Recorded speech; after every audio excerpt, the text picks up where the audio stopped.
Good morrow to you, and welcome to the Baron's News Desk, covering the latest happenings and goings-on in the world of tabletop card gaming. In my previous video, we examined 15 monocolored cards from Throne of Eldraine that you will want to add to your collection, so please be sure to view that either before or after viewing this particular video. Here we shall be reviewing the other cards in the set, including the multicolored cards, artifacts, and lands that you will want to add to your collection, made relevant to the Commander format. First, let's look at the multicolored cards that you will certainly want to procure if you are using these colors in your Commander decks. The first card is Dance of the Manse. And before you ask, the definition of a manse, according to dictionary.com, is the house and land occupied by a minister or parson. For white, blue, and X, it is a sorcery. Return up to X target artifact and/or non-aura enchantment cards, each with converted mana cost X or less, from your graveyard to the battlefield. If X is 6 or more, those permanents are 4/4 creatures in addition to their other types. My goodness, there's so much going on with this card, I barely know where to start. Looking at this card as used for recursion purposes only, X is likely going to equal around 3 more often than not. There are many valuable mana rocks that cost 3 or less that you will likely be sacrificing, including Mind Stone, Commander's Sphere, or the Lockets. There are many enchantments in the colors of white and blue, including Ristic Study, Blind Obedience, and Land Tax that have a fairly low converted mana cost, but can grant significant value over the course of the game. And those enchantments will certainly be targets for removal. And of course, if we make X equal 6 or more, we are likely going to be getting all of our artifacts and enchantments back from our graveyard, and we could possibly go wide and swing in for the win. Any deck running a significant number of artifacts and/or enchantments are simply begging for Dance of the Manse to be added to the 99. The second multicolor card that you will likely want to procure is Doom Foretold. For 2 white-black, it is an enchantment. At the beginning of each player's upkeep, that player sacrifices a non-land, non-token permanent. If that player can't, they discard a card. They lose 2 life, you draw a card, you gain 2 life, you create a 2/2 white knight creature token with vigilance, and then you sacrifice Doom Foretold. One of the key components that makes this card so potent is that it specifically calls out that opponents cannot sacrifice tokens. And even if this enchantment gets sacrificed rather early, why, we are in black and white loves to recur enchantments over and over again. There's so much value for only 4 CMC, I don't see a reason why most Orzhov decks would not want to run Doom Foretold. And finally, the third multicolored card is Thunderous Snapper. For 4 hybrid mana symbols of green or blue, it is a 4/4 creature turtle hydra. Whenever you cast a spell with converted mana cost 5 or greater, draw a card. The card that we can likely do the closest comparison to would be Primordial Sage, which for 4 green says whenever you cast a creature spell you may draw a card. But with a CMC of only 4, at least in theory, Thunderous Snapper should be able to enter the battlefield 2 turns earlier. He certainly does not fit into all Simic colored decks, however I believe there is enough utility here to add one to your collection. Now allow for us to shift gears and look at some artifacts. Heraldic Banner.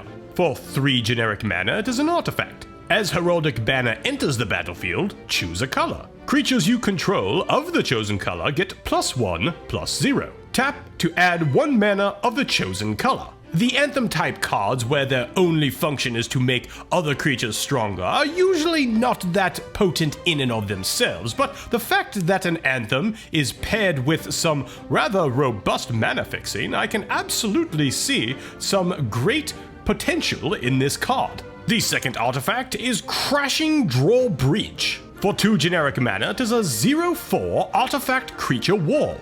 It of course has Defender. Tap, and creatures you control gain haste until end of turn. As mentioned in one of my previous videos, haste is one of the best keywords you can possibly have in the Commander format. I absolutely adore the dual purpose of this card, either being able to grant haste to your other creatures or simply using it as an early game defender to ensure that your opponents attack their other opponents instead of you, where again you say, shoo, go elsewhere, don't attack me, and my crashing drawbridge, attack another opponent. And if you've been following the Throne of Eldraine spoilers at all, you knew that this one was coming. Arcane Signet. For 2 generic mana, it's an artifact. Tap to add 1 mana of any color in your commander's color identity. Oh my goodness, we're going to need so many of these. I have at least 5 commander decks I am actively playing with right now. I know some players have even more, 10, 15, 20 decks or more. There are so many Arcane Signets that are going to be needed. I can see the price of this card just skyrocketing as soon as it comes out of the gate. The unfortunate predicament is that Arcane Signet is exclusive to the new Throne of Eldraine Brawl decks, therefore it will not be a common in the normal draft booster packs. I've heard some commoners exclaim that they wish this card didn't exist, but, well, here we are. It exists, you're going to need it, so open your purses. And the third and final category for this video are the new utility lands. Castle Ventress enters the battlefield tapped unless you control an island. Tap to add blue. Pay 2 blue and tap it to scry 2. I can see this land being especially useful in any sort of flash-based deck such as Ifara, God of the Polis. If you are holding up mana during all of your opponent's turns waiting for something to happen, and it comes back to your turn and you didn't really have a chance to play something, well then go ahead and use that extra land you were holding up to scry 2 and ensure that your next card draw will be something of value. Castle Locthwain enters the battlefield tapped unless you control a swamp. Tap to add black. Pay 1 black. Tap it and draw a card, then you lose life equal to the number of cards in your hand. Now, depending on your deck, this is likely a card that you won't be tapping to draw cards with very early in the game. It's likely going to be something that is a bit clutch for later on when you only have, say, 2 or 3 cards in your hand. I would likely not be running this card if your commander has 3 colors or more, but if you are mono black or only of 2 colors, I can certainly see adding Castle Locthwain into your decks. Here's a land that's been getting all sorts of attention, Castle Garen Brig. It enters the battlefield tapped unless you control a forest. Tap to add a green. Pay 2 green and tap it. Add 6 green. Spend this mana only to cast creature spells or activate abilities of creatures. Now, once again, I hesitate to recommend this for a tricolored or higher deck. I would likely use this only for mono green or a dual colored deck. But the potential ability to get our commander on the board 1 turn faster is rather significant. Moving on from the castles, allow for us to examine the Mystic Sanctuary.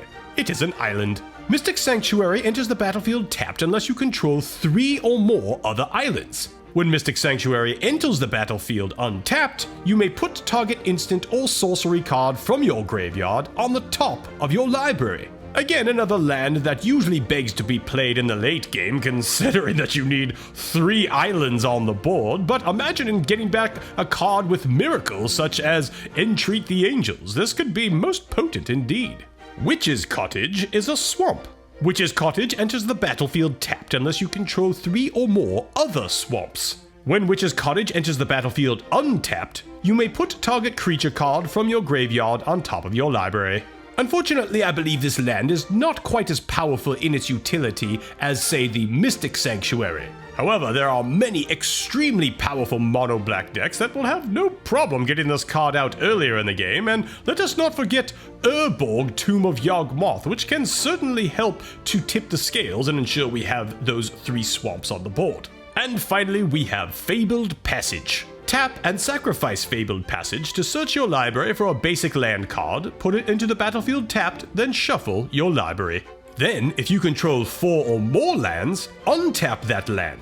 Here's another card where we can do a 1-to-1 comparison of something similar that exists in Evolving Wilds and say, yes, this is decidedly better. While I would likely not use this card in all of my commander decks, I can certainly see having several copies on hand and feeling quite good about my investment. I would recommend waiting a few weeks after the release of Throne of Eldraine for the market to be saturated with these, but believe me, about 3 or 4 weeks after the release of the set, try and purchase as many of these as you're going to need.